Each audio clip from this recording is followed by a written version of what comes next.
tardes. Buenas tardes. Esta es nuestra entrevista para la materia de orientación educativa. Le haré unas pequeñas preguntas acerca de su carrera, la carrera que estudió, que en este caso fue Derecho. La primera pregunta sería, ¿cómo afecta el derecho a la justicia en la sociedad? ¿Cómo afecta el derecho a la justicia en la sociedad? Bien, el derecho es la norma jurídica. Entonces la norma jurídica siempre va a regir para explicar o para aplicar lo que es la ley, es decir, la justicia. Sin derechos no hay justicia. Para que la ley pueda aplicarse tiene primero que haber un derecho o una norma o garantía que permita la aplicación de la ley. Esto garantiza la aplicación de la justicia. Ok. La siguiente pregunta ¿es complicado entender las leyes o hay formas sencillas de aprenderlas? Pues hay que interpretar la ley.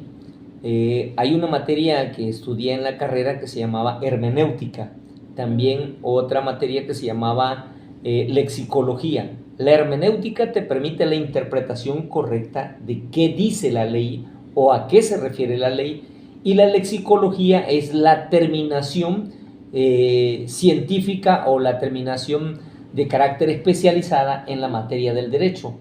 Esas dos materias son fundamentales para el entendimiento de la aplicación de la ley o de la interpretación de la ley en su momento. Ok, la siguiente pregunta es ¿cuál es la diferencia entre un abogado y un juez? Ok. El abogado es aquel que se encarga de llevar un procedimiento legal en un juzgado en donde puede representar a la parte que presenta la demanda o puede representar a la parte que resulta ser el demandado o el condenado o el procesado, dependiendo el tipo de juicio, penal, civil, laboral, mercantil o inclusive del orden familiar. En la mayoría de los juicios se les conoce como a las personas que demandan o que denuncian, ya sea denunciante, víctima, también puede conocerse, esa es materia penal. En materia civil se les conoce como la parte actora, en materia laboral también es conocido como parte actora y en la parte mercantil también como parte actora. A la persona que se le demanda se le conoce también como demandado en materia civil, penal, familiar y laboral, pero también, o la patronal también representada en materia laboral, pero también en materia del derecho penal, la persona a la que se le demanda se le conoce como el probable indiciado también en el proceso o el probable inculpado. Posteriormente, si se dicta un juicio a proceso, se le llama el procesado, y si se le dicta la sentencia, a esa persona ya se le conoce como el sentenciado. Ahí cambia el nombre. La siguiente pregunta es ¿qué te motivó a estudiar Derecho o a trabajar en esa área? Siempre me han motivado los principios como es la aplicación de la justicia. Creo firmemente que todo el que se queje haya una autoridad la cual pueda escucharle. Simple y sencillamente a mí me apasionó, hasta el día de hoy me sigue apasionando el poder llevar una causa, defenderla hasta lo último y garantizarle al cliente que su juicio puede ganarse en todo momento, siempre y cuando mi cliente tenga la razón. Si mi cliente no le asiste la razón, también es mi deber hacerle ver que no le asiste la razón. Muchos pueden demandar, pero pocos pueden ganar. Lo importante no es demandar por demandar, sino cuando vas a demandar es para ganar. Si no, ¿qué caso tiene llevar un juicio en el cual tú sabes que por default vas a perder? Entonces yo siempre me apasioné por defender, me encanta esa parte de defender, me encanta probar un asunto, me gusta poder buscar todo el material probatorio, todas las pruebas necesarias para poder llegar a la conclusión que mi cliente o es inocente o, si llevo la otra parte, en este caso a la víctima, poder concretar con las pruebas que esa persona que estamos señalando como probable inculpado pueda ser una persona procesada y finalmente sentenciada o condenada. Claro. La siguiente pregunta es ¿cómo es un día típico en tu trabajo? Un día típico en mi trabajo es acudir a los juzgados, revisar expediente, pero cuando hay audiencias es llegar al juzgado muy temprano, citar a mis clientes, darles la orientación correcta de cómo deben de presentarse ante el juzgado, qué deben de declarar, qué no deben de declarar, pero también repasar también las preguntas, si hay alguna pregunta que pudiera hacerle el juez, hacerle ese preinterrogatorio antes de la audiencia y finalmente también prepararme yo personalmente, psicológicamente, emocionalmente para las preguntas que voy a realizar a mi contraparte. Desde luego, teniendo mucha astucia, mucha pericia para poder reformular preguntas en el momento del desahogo de pruebas. Eso es un día cotidiano cuando tienes audiencia. Cuando no, solo es presentación de la demanda, revisión de expediente. Pero por lo regular, cuando hay audiencia, hay que preparar todo un procedimiento con más de 8 o 15 días de anticipación las pruebas. Ok. La siguiente pregunta es, ¿cuáles son las cosas más comunes con las que te encuentras?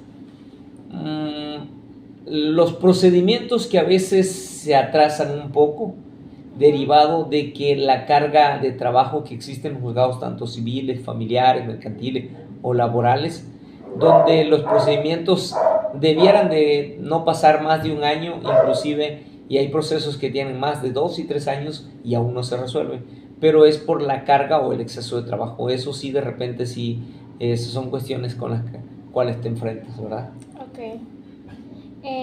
La pregunta de hecho es, ¿cuál ha sido el caso o situación más interesante o desafiante que has enfrentado como abogado? Asuntos de homicidio. Me han gustado llevar los asuntos de homicidio. Los he llevado, los he enfrentado. He llevado asuntos de robos, he llevado asuntos también de tratas de personas, he llevado asuntos de violación. Pero sí, los asuntos de homicidio siempre me han llamado la atención porque yo siempre he querido buscar el hilito delgado o la línea que puedo fortalecerla en mi proceso si mi cliente es inocente, en dado caso que mi cliente sea el señalado, o si yo llevo a la víctima. Me ha tocado estar en los asuntos de homicidio en los dos lados. Una, defendiendo a la víctima, otra, defendiendo al procesado, y o también apoyando en la asesoría técnica para la víctima, en este caso los familiares del que falleció. Claro. ¿Cuáles son los errores más comunes que cometen las personas por desconocimiento legal? Una mala declaración pudiera ser una mala asesoría técnica también, y en su caso el desconocer las etapas del procedimiento. Muchas veces no contestan a tiempo, las partes tienen cierto tiempo para contestar ciertas acciones o contestaciones de término, y a veces por no tener la asesoría técnica dejan pasar el hecho de contestar una demanda o contestar una réplica de una demanda, dependiendo de la situación. Entonces a veces los términos se pierden y pudiera formularse por ahí una falta de acceso al periodo probatorio, porque las pruebas tienen una etapa, y si en su momento las partes dejan pasar el término para ofrecer prueba, pues ese asunto prácticamente está perdido. Entonces, ¿tendrían que volver a iniciar todo ese proceso? Es correcto, no volver a iniciar porque ya sería un juicio de cosa juzgada, ya no se puede, pero el cliente lleva las de perder en ese asunto. Si no se ofrecen las pruebas en su momento, no son en el tiempo correcto, en el tiempo y en el plazo determinado, se pierde el juicio. Claro. La última pregunta es, ¿qué consejo le darías a alguien que está interesado en aprender sobre la carrera de Derecho, pero no sabe por dónde empezar? Bueno, primero tiene que investigar qué es ser abogado, si lo que quiere es ser un abogado litigante. ¿Qué es ser un abogado? Hay manuales, hay libros que hablan sobre la vida de los abogados, cómo viven los abogados, de qué viven los abogados, pero también puede preguntar cuál es el trabajo, las funciones de un juez, dado caso que quiera conocer. Además, considero que las personas que quieran estudiar Derecho tienen que ser muy autodidactas, les tiene que gustar el leer. Yo siempre he dicho, y lo digo con toda confianza, tiene que ser muy chismoso el abogado, porque una persona que es chismosa se interesa y quiere saberlo todo. Un abogado siempre necesita saberlo todo, desde principio a fin, para poder llegar a tener conclusiones desde su perspectiva y poder defender a su cliente. Abogado que desconoce la verdad de su cliente, abogado que perderá un juicio. Amigo, yo te invito a que estudies mucho, que te intereses por todo, no solamente por una parte, y si quieres estudiar Derecho, la mejor carrera que puedes elegir es estudiar leyes. Gracias